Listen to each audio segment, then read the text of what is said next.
నమస్తే, welcome to legend TV. ప్రస్తుతం నాతో పాటు కాంగ్రెస్ పార్టీ అధికార ప్రతినిధి చరణ్ కౌశిక్ గారు ఉన్నారు. మాట్లాడే ప్రయత్నం చేద్దాం. ఇటీవల బండి సంజయ్ గారి వ్యాఖ్యలకు సంబంధించి అటు ఏదైతే కార్డ్స్కి సంబంధించి కావచ్చు, కొన్ని విషయాలు ఆయన కూడా రియాక్ట్ అవ్వడం జరిగింది. ఇందాక కూడా ప్రెస్ మీట్లో మాట్లాడడం జరిగింది.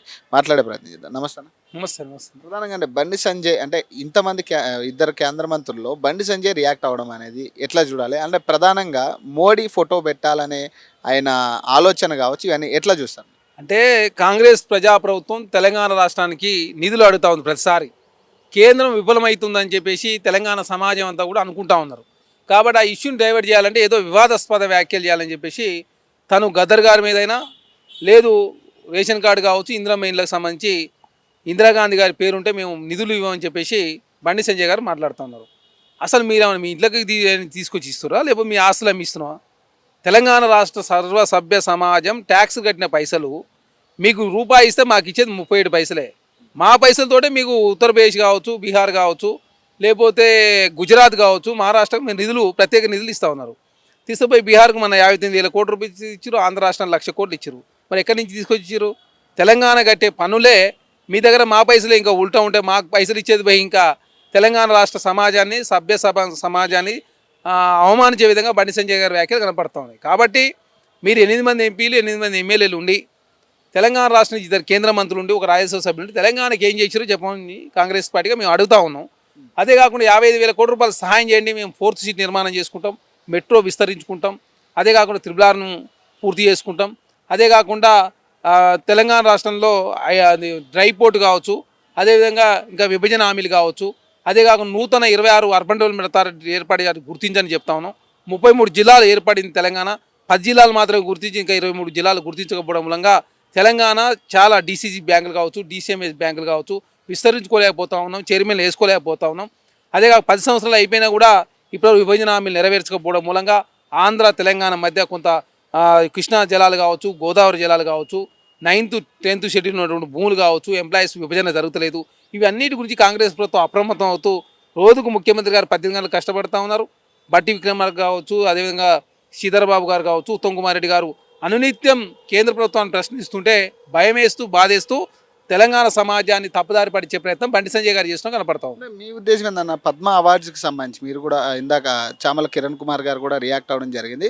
కొంత ఈ బీజేపీ కూడా దీంట్లో కొంత జాప్యం చేస్తూ ఉంది అని కొంతమందికి వ్యతిరేకించడం కూడా కరెక్ట్ కాదు అనేది చామల కిరణ్ కుమార్ గారు మాట్లాడుతున్నారు. అంటే మీ ఉద్దేశం? జనరల్గా ఏంది, రాష్ట్ర ప్రభుత్వాలు రికమెండ్ చేసిన వ్యక్తుల నుంచి పద్మశ్రీ కావచ్చు, పద్మ విభూషణ్ కావచ్చు, పద్మశ్రీ అవార్డులు ఇస్తారు. దానికి భిన్నంగా రాష్ట్ర ప్రభుత్వం పంపిన వ్యక్తులకు ఇవ్వకుండా ఏకంగా గద్దర్ గారిని అవమానించే ప్రయత్నం చేసిరంటేనే చాలా స్పష్టంగా బండి సంజయ్ గారు గద్దర్ గారిని, తెలంగాణ సమాజాన్ని, తెలంగాణ రాష్ట్రాన్ని పాట యాస ఎస్సీ ఎస్టీ బీసీని అవమానించినగా భావించాల్సింది. ఎందుకంటే అణగారిన వర్గాల కోసం తన జీవితకాలం త్యాగం చేసిన వ్యక్తి. అదే కాకుండా తను బాడీలో బుల్లెట్లు ఉన్నప్పుడు కూడా చాలా సుదీర్ఘకాలం పాటు అణగారిన వర్గాల కోసం మహిళలు జరుగుతున్న అన్యాయాల గురించి కావచ్చు, వివక్షత గురించి కావచ్చు, అదే కాకుండా తెలంగాణ రాష్ట్రం ఏర్పాటు గురించి కావచ్చు, ఆట పాటతో తెలంగాణ రాష్ట్రం సాధించే వరకు తను పోరాటం చేసినటువంటి ఒక మహనీయుని పట్టుకొని నీ ఇష్టం వచ్చినట్టు బండి సంజయ్ గారు మాట్లాడని మేము తీవ్రంగా ఖండిస్తూ ఉన్నాం. ఎందుకంటే గద్దర్ గారి పేరు మీద కాంగ్రెస్ ప్రభుత్వం నంది అవార్డులు ఇస్తూ ఉంది. గద్దర్ గారి జయంతిని వర్ధంతి అధికారికంగా నిర్వహిస్తూ ఉన్నాం. గద్దర్ గారి కూతురు కూడా మననే సాంస్కృతిక శాఖ చైర్మన్ ఇచ్చినాం.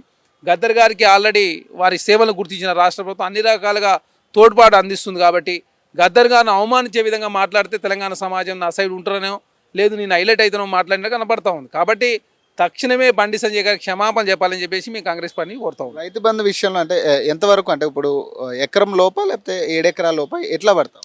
మొత్తం ఈ రైతు బంధు విషయంలో రైతు భరోసా గతంలో రైతు బంధు 5,000 రూపాయలు ఇస్తే మేము 6,000 రూపాయలు చేసి రైతు భరోసా అని చెప్పేసి నామకరణం చేసి వ్యవసాయం చేసుకునే భూములకు వ్యవసాయం ఎన్ని ఎకరాలు వ్యవసాయం చేసుకునే వీలు ఉన్నటువంటి భూముల గుట్టలు, లేకపోతే గ్రానైట్ ఉన్నటువంటి భూములు కాకుండా, లేకపోతే రోడ్లు వేసినటువంటి భూములు కాకుండా, ఫంక్షన్ హాల్ కట్టినవి కావచ్చు, ఫామ్ హౌస్లు ఉన్నాయి కాకుండా మిగతా భూములన్నీ కూడా వ్యవసాయ యోగ్యమైన భూములన్నిటి కూడా రైతు బంధు ఎన్ని ఎకరాలు ఉంటే అన్ని ఎకరాలకు రైతు బంధు ఇస్తూ ఉన్నారు.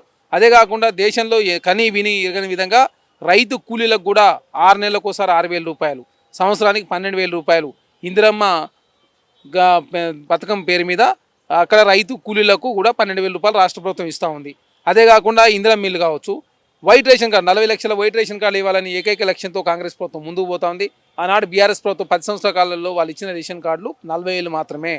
కాబట్టి కాంగ్రెస్ ప్రభుత్వం ప్రజారంజక పాలన అందిస్తూ ఉంది. ఇప్పటివరకు 165 గ్యారెంటీలు అమలు చేసినాం. కాబట్టి చూసి ఓరలేక బీఆర్ఎస్ పార్టీ అయినా భారతీయ జనతా పార్టీ అయినా తెలంగాణ తోడ్పాటు అందించకుండా ఆనాడు బీఆర్ఎస్ పార్టీ 10 సంవత్సరాల కాలం తెలంగాణ నిండా ముంచి తెలంగాణకు సలహా సూచనలు ఇవ్వకుండా కేసీఆర్ గారు ఫామ్ హౌస్లో ఉంటూ తెలంగాణ సమాజాన్ని అవమానించే విధంగా ప్రజాప్రభుత్వాన్ని బదనాం చేసే ప్రయత్నంలో భాగంగా కేటీఆర్ గారు, హరీష్ రావు గారు కాంగ్రెస్ ప్రభుత్వాన్ని బదనాం చేసే ప్రయత్నం చేస్తూ ఉన్నారు.